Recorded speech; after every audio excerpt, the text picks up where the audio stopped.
एक गांव में एक बुजुर्ग आदमी की मौत हो गई। उसके बेटे, सगे संबंधी और गांव वालों ने मिलकर उसकी अंतिम यात्रा की तैयारी की। उसकी अर्थी तैयार की गई और उसे शमशान की ओर लेकर जाने लगे। अभी वो लोग कुछ दूर ही पहुंचे थे कि वहां पर दूसरे गांव से एक आदमी आया। उसने उस अर्थी को लेकर जा रहे 4 आदमियों में से एक का पैर पकड़ लिया और सबसे कहने लगा कि ये आदमी जो मर चुका है, उसने मुझसे 20 लाख रुपए उधार लिए थे और जब तक मुझे पैसे वापस नहीं मिल जाते, मैं अर्थी को आगे नहीं जाने दूंगा। मृत व्यक्ति के बेटों ने उस आदमी से कहा कि पिताजी ने कभी इस कर्ज के बारे में हमसे जिक्र नहीं किया, इसलिए हम तो यह कर्ज नहीं देने वाले।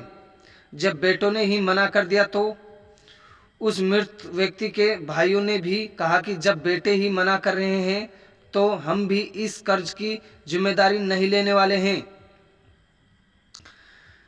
शमशान यात्रा में शामिल कोई भी आदमी पैसे देने के लिए राजी नहीं हुआ। दूसरे गांव से आए उस आदमी ने अर्थी को आगे भी नहीं जाने दिया, जब तक कि इस घटना की खबर घर की महिलाओं तक न पहुंच गई। मरे हुए आदमी को एक बेटी थी।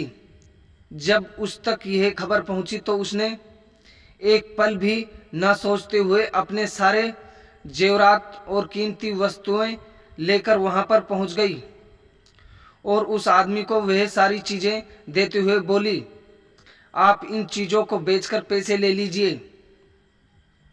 अगर कुछ कम पड़ेंगे तो वह भी मैं आपको धीरे धीरे लौटा दूंगी, लेकिन मेरे पिताजी की यात्रा को मत रोकिए।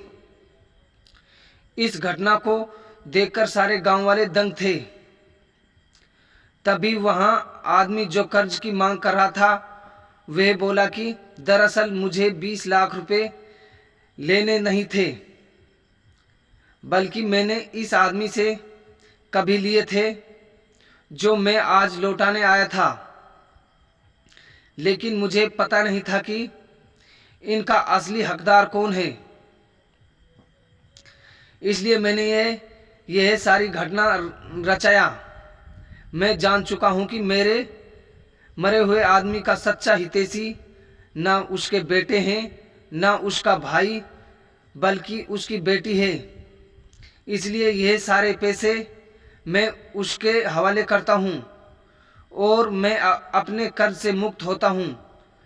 थोड़ी ही देर में जो घटना घटित हो चुकी थी उसे से उसके बेटों के, भाइयों के और बाकी रिश्तेदारों के सर शर्म से झुक गए। इसलिए हमेशा दुआ करना कि हर किसी को एक बेटी जरूर हो, क्योंकि बाकी सब तो माता पिता की दौलत को अपना समझते हैं, लेकिन बेटियां माँ बाप को ही अपनी दौलत समझती हैं। दोस्तों, हमारी इस कहानी से यही सीख मिलती है कि बेटा और बेटी में समानता रखें और बेटी को हमेशा अपनी दौलत समझें।